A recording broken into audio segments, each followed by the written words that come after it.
Sometime after this, after Jesus had healed the man at the pool, Jesus crossed to the far shore of the Sea of Galilee, that is, the Sea of Tiberias. And a great crowd of people followed him because they saw the signs he had performed by healing the sick. Then Jesus went up on a mountainside and sat down with his disciples. The Jewish Passover festival was near. When Jesus looked up and saw a great crowd coming toward him, he said to Philip, "Where shall we buy bread for these people to eat?" He asked this only to test him, for he had already had in mind what he was going to do. Philip answered him, "It would take more than a half a year's wages to buy enough bread for each one to have a bite." Another one of his disciples, Andrew, Simon Peter's brother, spoke up. "Here is a boy with 5 small barley loaves and 2 small fish, but how far will that go among so many?" Jesus said, "Have the people sit down." There was plenty of grass in that place, and they sat down. About 5,000 men were there. Jesus then took the loaves, gave thanks, and distributed to those who were seated as much as they wanted. He did the same with the fish. When they all had enough to eat, he said to his disciples, "Gather the pieces that are left over. Let nothing be wasted." So they gathered them and filled 12 baskets with the pieces of the 5 barley loaves left over by those who had eaten. After the people saw the sign Jesus performed, they began to say, "Surely this is the prophet who is to come into the world." Jesus, knowing that they intended to come and make him king by force, withdrew again to a mountain by himself. This is the word of the Lord.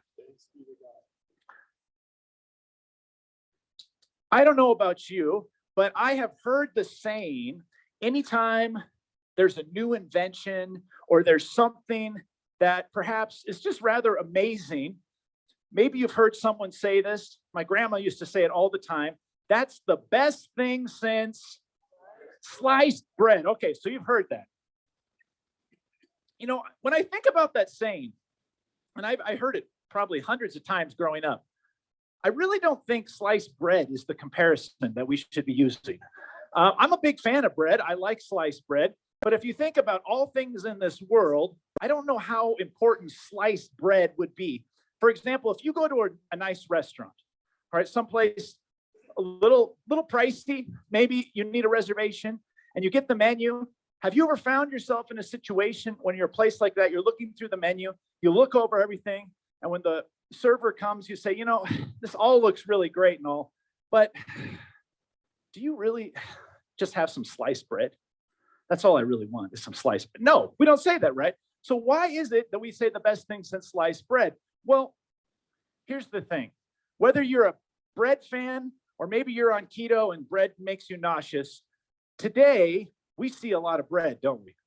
We see a lot of bread in our story. And where does this bread come from? Well, it comes from a little boy's lunch, but who provides the bread? Jesus, right? Jesus provides the bread. He performs an amazing miracle. And so today, whether you're a sliced bread lover or you would rather not indulge in more carbs, today we're going to look at something that Jesus did that was better than sliced bread. So as we get into the story today, this account that John gives us, we're going to first start with a little background. Now, this story, if you've got a study Bible, you'll probably notice there's references to other gospels. This story of Jesus feeding the 5,000 is in all 4 gospels: Matthew, Mark, Luke, and John. John's account is a little different. It gives a little more information than the other accounts. But if we see in John's account, this comes right after the healing of the invalid man at the pool of Bethesda that we looked at last week. But if you look at some of the other gospels, this comes right after John the Baptist is executed. So where are we in this story? Well, it says in verse 1, sometime after this, Jesus crossed to the far shore of the Sea of Galilee. So Jesus has moved. He's around Galilee a lot during his ministry, and he's there to the shore. Now, if we go to the book of Luke, if we look at Luke's account in Luke chapter 9, verse 10, Luke will give us a more specific location on where Jesus is when this miracle takes place. If we take a look, it says, when the apostles returned, they reported to Jesus what they had done. Then he took them with him, and they withdrew by themselves to a town called Bethsaida. Bethsaida.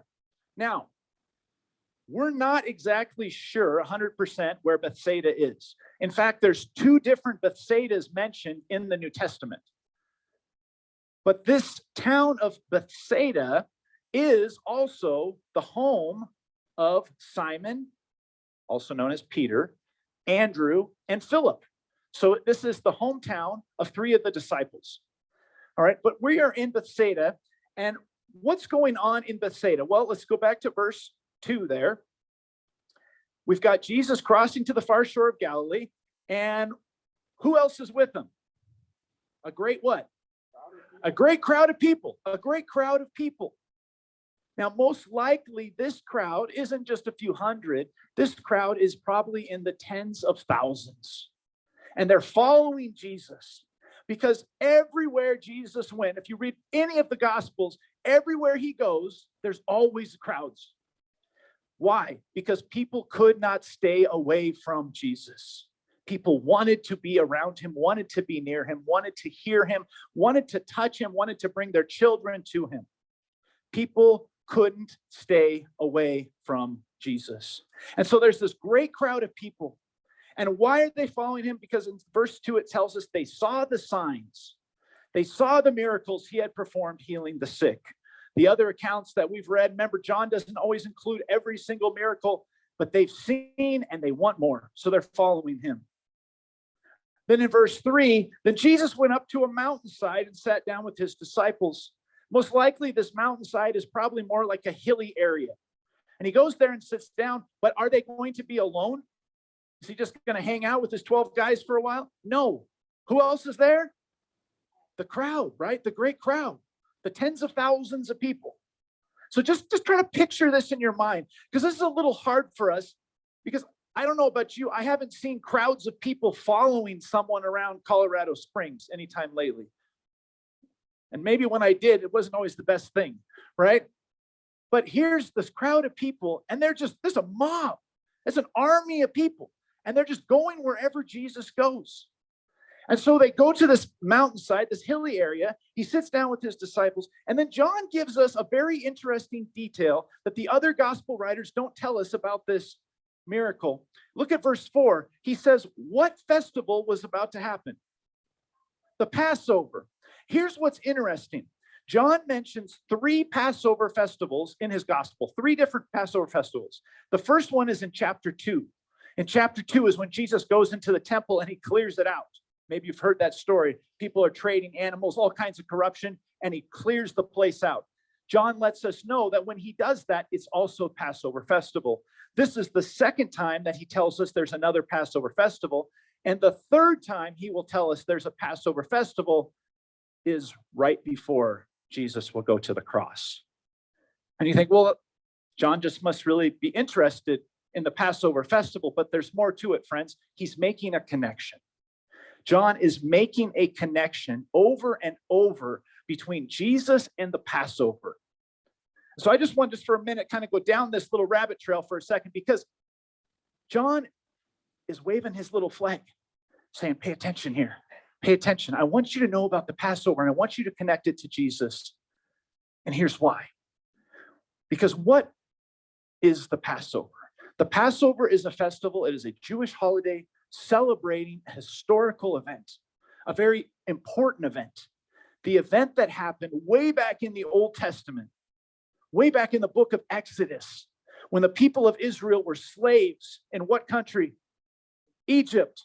For 400 years, they were slaves, forced to do whatever the Pharaoh told them to do. And then God sends a man, a rather reluctant leader at first, a man named Moses. And Moses comes in and he tells the king of Egypt, the Pharaoh, let my people go, right? And of course, Pharaoh says no, he doesn't want to lose all his slaves, all his free labor. And so God sends 10 plagues. Maybe you've heard about these plagues. These are plagues that bring the nation of Egypt to its knees. But each time after the plagues, Pharaoh will change his mind and he still will say no, no, no, until the 10th plague. The 10th plague was when the angel of death comes into Egypt and goes into the home of every Egyptian and kills the firstborn son of every family, unless the people, the Israelite people, take what and smear it over the doorposts? Lamb's blood, the blood of the lamb. The blood of the lamb. Early in John's gospel, John records when John the Baptist, different John, when John the Baptist sees Jesus, John proclaims the Lamb of God. So John, the writer of our gospel, disciple of Jesus, he's making the connection between Jesus and the Passover, Jesus being the Lamb of God. Just like the Passover lamb brought freedom when the blood was over the door and the angel passed over that home and the firstborn son was safe, so the Lamb of God, Jesus, through his blood, brings freedom from sin. John's making that connection. He wants you to know about these Passovers because he's saying, pay attention. The Lamb of God is here. The Passover that we celebrate when we were brought out of Egypt and God gave us freedom from slavery is nothing compared to the freedom that Jesus is going to bring for all people from sin. So we continue with verse 5. Now, let's go back to our story, come back from that rabbit hole of the Passover, and think about this crowd of people. They've been following Jesus, and they're out in a pretty remote rural area, and there's a problem. Because what happens after a while, after we've been doing some traveling, after we've been doing some listening, our natural human instinct is we get hungry, right? And the people are hungry. And so we see in verse 5, Jesus knows they're hungry. So when Jesus looked up and saw a great crowd coming toward him, he said to Philip, where shall we buy bread for these people to eat? Philip, we got a problem. These people are hungry. There's a lot of them. Where do we get some bread? Now, it's interesting if you go to the next verse, Jesus knows what he's going to do, but he asked Philip this to test him. He wants to include Philip and the other disciples in what is about to happen. And I love that John records this conversation with Philip because none of the other gospel accounts in the feeding of the 5,000 tell us anything about Philip and this conversation. But if you go to the next verse, I love Philip's answer because it showed that he's a thinker and he knows math. And he also is practical because what does he say? Philip answered him, it would take more than half a year's wages to buy enough bread for each one to have a bite. Philip sees the size of the crowd. He does the math in his head, and he's basically saying, Jesus, even if we had half a year's worth of money, we could only give them each a little bite of bread, and that's not enough. He could have just said, Jesus, there's no way that we have enough money to buy enough bread for any of these people, right? We're not even going to feed a portion that would be significant. He might have even said, Jesus, and even if we had the money, there's probably not enough bread in all of Bethsaida to feed them. The bakeries haven't been working overtime. We have a problem. It's a very practical answer. Then we go to verse 8. And again, we don't see this conversation in the other accounts in the Gospels. But now we get Simon Peter's brother, Andrew. Andrew doesn't get a lot of speaking parts in most of the Gospels, but John here tells us of a very important conversation.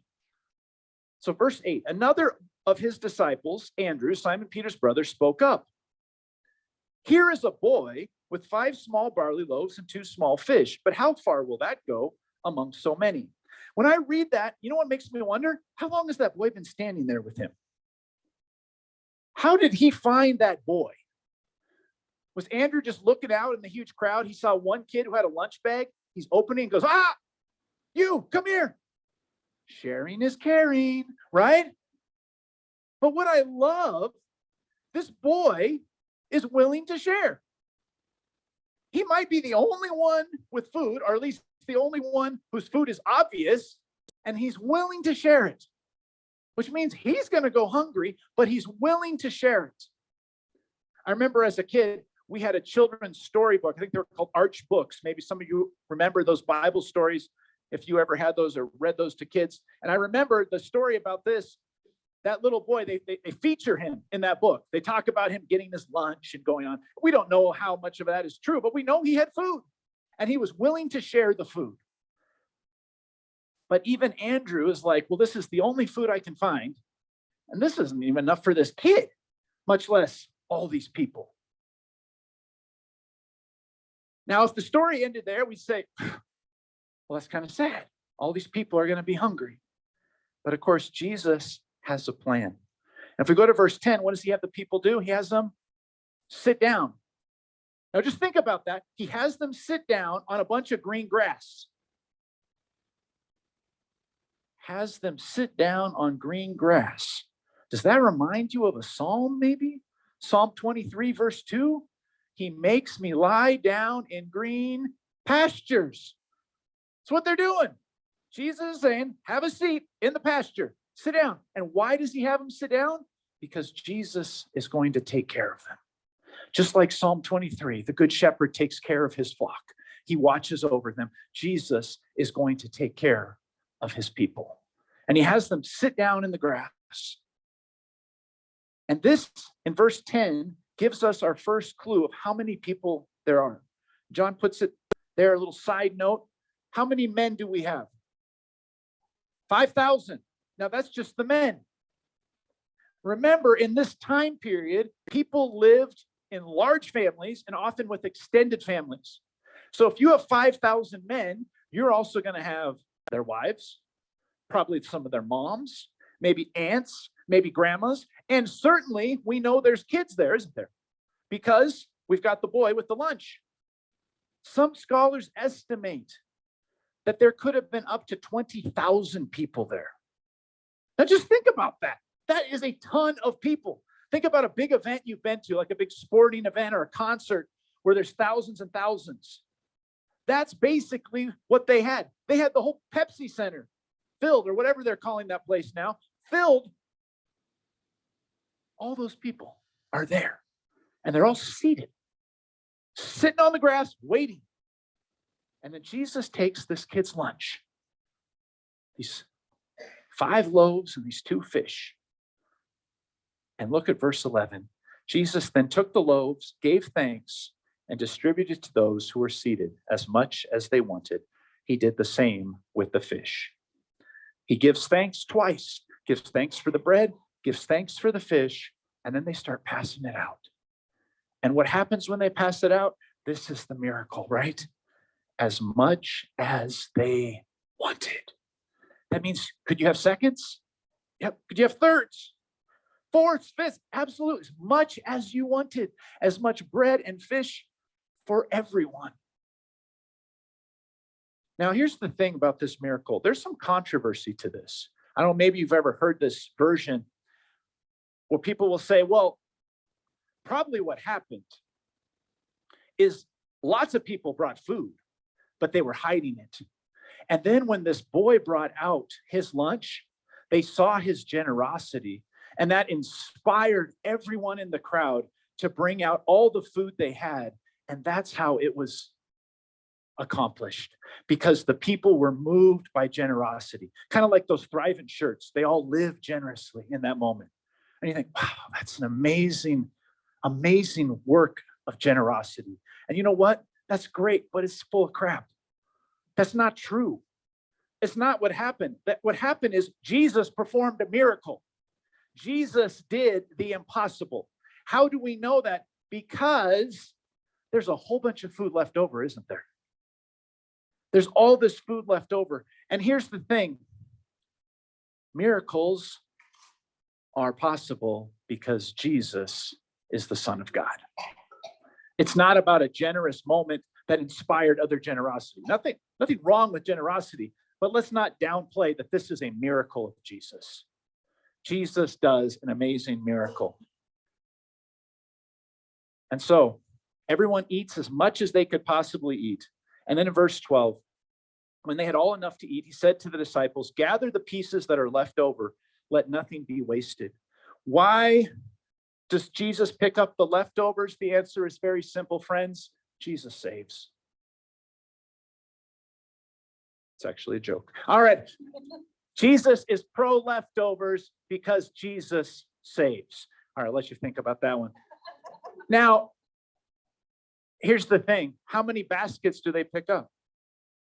12. 12.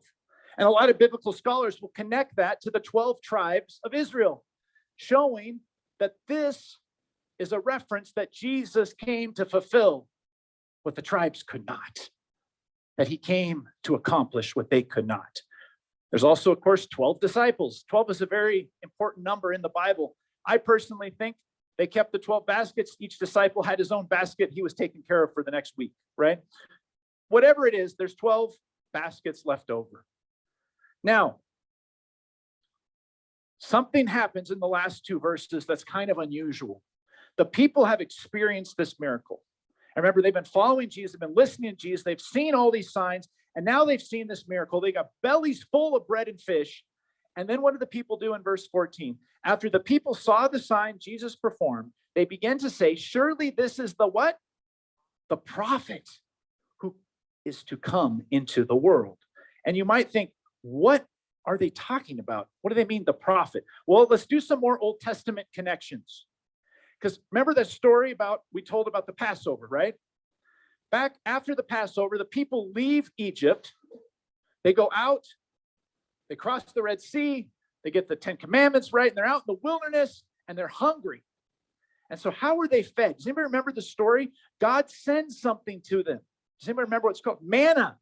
Yes, manna, which literally means, what is it? And it's kind of this flaky stuff, but it's also called bread from heaven. Bread from heaven. The people are making a connection. They're remembering those stories of the people, their ancestors in the wilderness, that God sends bread from heaven and how God provides for them. They're connecting that. Remember the Passover. They're connecting it and saying, this guy just did the exact same thing. He provided us bread. He took care of us, just like God, through Moses, was taking care of the people when they came out of Egypt. And so they also might remember something Moses said way back in the book of Deuteronomy, Deuteronomy chapter 18, verse 18. Moses talks about, he prophesies about another prophet, a prophet greater than him. And what does he say? This is Moses. I will raise up from them a prophet like you from among their fellow Israelites. Talks about the you, that's talking about Moses. And I will put my words in his mouth. He will tell them everything I command him. The people are making the connections. He provided bread, just like the manna. And he even gave us fish on the side. Woo! Just like Moses said, a prophet like Moses is here. And so the people are thinking this, they're making the connections. All those little Israelite light bulbs are going off. You can just call them, they're Israelites, right? They're going ding, ding, ding, ding. And they're going, this guy is special. And so because he's special, what do they want to do? In verse 15, they want to make him what? The king. And they're going to do it by force. Jesus knows exactly what they're going to do. So he withdraws. He leaves.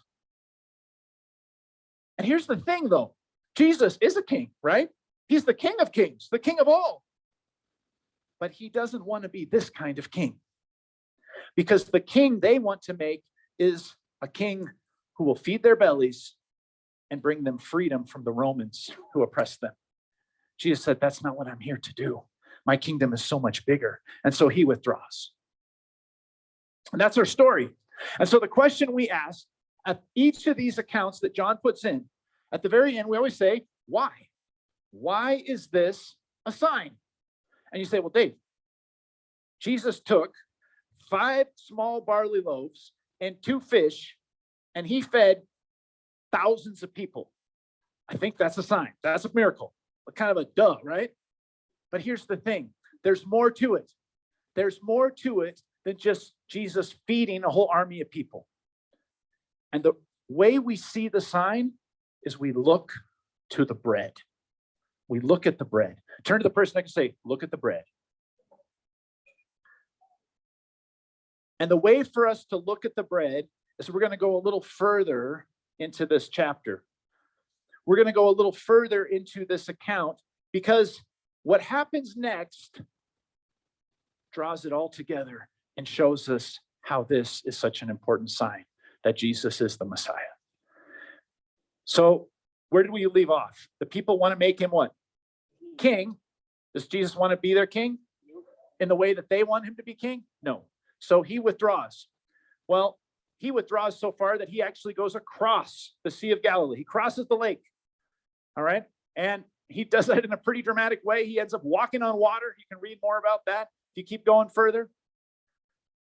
But then he gets to the other side, and the people, they are relentless. They get in boats to go after him. Remember what I said? People did not stay away from Jesus. They flocked to Jesus. Same crowd. They're following him. And they go and they find him on the other side of the lake, and Jesus knows exactly what they're doing. And they show up, and they want more. They've already got bellies full of bread and fish, right? They're stuffed. This was a Thanksgiving feast of bread and fish. They are full like maybe they've never been full before, but they want more. And so they come up to him. We're going to go down to chapter 6, verses 30 through 31. And the people are going to come up to him, and this is what they're going to ask him. What sign then will you give that we may see it and believe you? I'm on verse 30. What will you do? What are they asking? Give us more, right? What else can you do, Jesus? You just fed all of us with that little kid's lunch. Now what can you do? And then they make the connection. If you go to verse 31, our ancestors ate the manna in the wilderness, as it is written, he gave them bread from heaven to eat. They know their Old Testament. They know the story of Exodus. They're saying, Jesus, God did that. We just saw you do this. So what else can you do? They want more miracles. We already got full bellies, but what else can you do? Can you give us all a Cadillac? Right? What else you got, Jesus? Which shows us something we talked about a while ago, earlier in John's gospel. Do miracles equal changed hearts? Do miracles equal belief? No. Jesus was very clear about this.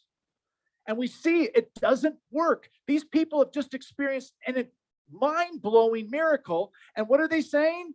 Give us more. They're not saying, who are you? They're saying, give us more. And now we want you to be who we want you to be. Our king, our next Moses. Deliver us from the Romans. And then Jesus answers them in verses 32 through 33. Jesus said to them, very truly I tell you, it is not Moses who has given you the bread from heaven, but it is my Father who gives you the true bread from heaven. If you're taking notes, you might want to underline, highlight true bread from heaven. For the bread of God is the bread that comes down from heaven and gives life to the world. Jesus is saying, friends, crowd of people with full bellies of bread and fish, there is a better bread than what Moses gave you, than what God provided for you. There's a better bread than manna. There is a better bread, and this bread gives what? Life. It gives life. It is a life-giving bread. And then the question we ask when Jesus says something like that then is, what is this bread that gives life? And then Jesus answers in verse 35 with what is called an I am statement. There's 7 I am sayings in the book of John. This is the first one. Verse 35, then Jesus declared, I am the bread of life. Whoever comes to me will never go hungry, and whoever believes in me will never be thirsty. What is the bread that gives life? Jesus. Jesus is the bread of life. I am the bread of life. I give life. I give more than just a belly full like manna gave you or those fish And that bread that I just provided, I give life. I give life. And that's what John's saying is the sign. Jesus gives life. He is the bread of life. He says, friends, don't miss it. Only one can give life, and that is the Messiah. And how will he give life? By giving his life. The bread of life will die on a cross to give life to all who believe. I've shared with you before, I spent a year living in Oslo, Norway. I was over there attending the University of Oslo and playing soccer. And while I was there, I made a discovery. People in Norway love bread. I mean, really, really love bread. And they are not buying some sliced Wonder Bread at their stores. You will not find that. I'm pretty sure it's a banned substance. But if you go to a grocery store, a Norwegian bakery, you'll see the same thing. Fresh loaves of bread everywhere. A lot of Europe has this. Fresh loaves of bread. And you go in there and that bread has been made that morning. And you pick out whatever loaf you want. And it's never sliced. It's always whole loaf of bread. It's usually warm for the first few hours. They keep a little warming thing. And you go, even gas stations will sell fresh bread. Which I'm like, we sell the hot dogs on the rollers. They sell fresh bread. Interesting. But I made a discovery early on when I was there. See, where I lived, we had a grocery store nearby. And so when I get off the light rail, I would walk by this grocery store. And I noticed at night, they would take all the bread that didn't sell and they just put it on this big rack and just put it outside the store. And it was for whoever wanted to take it. And I was told by my Norwegian friends, people would take that home and they'd feed their dogs with it. Because the bread had been out all day, nobody wanted it. It was unwanted bread. Well, me being a poor student and a poor soccer player, not getting paid, not that my soccer skills were poor, but not getting paid, I noticed that there was a lot of bread there. So I made it a habit to start taking the unwanted bread. And I didn't take it home to feed my dog. I fed me. So here's the thing, though. The next morning, when the people would come back to work at the store, any of that bread that had been left that people didn't take to feed their dogs or feed poor American students, they would take it and just throw it away. Why? Because it was unwanted bread. It wasn't what people wanted. They just wanted the fresh stuff in the morning. They did not want the day-old stuff. It was unwanted bread. And I think about that and I share it with you because in a lot of ways, that's what happens to Jesus in the story, isn't it? He says, I am the bread of life. I'm here to give you life. And the people say, well, what else can you do for us, Jesus? I'm not really looking for that bread today. I'm looking for something different. You got any cinnamon rolls? Right? I'm looking for something a little more personalized. Maybe you could help me out with a miracle that's more of an individual kind of need that I have. And Jesus is saying, I am the bread of life. They say, well, we need a king.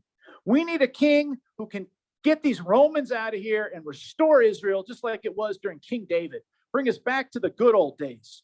And Jesus says again, I am the bread of life. And if you read a little bit further in that passage, you'll see a lot of the crowd, they leave. They leave and say, this teaching is too hard, too much. But why did they leave? Because it's unwanted bread. They said, we don't want this. We want you to be in this little box, Jesus. We want you to be exactly how we want you to be. We're not interested in the bread of life.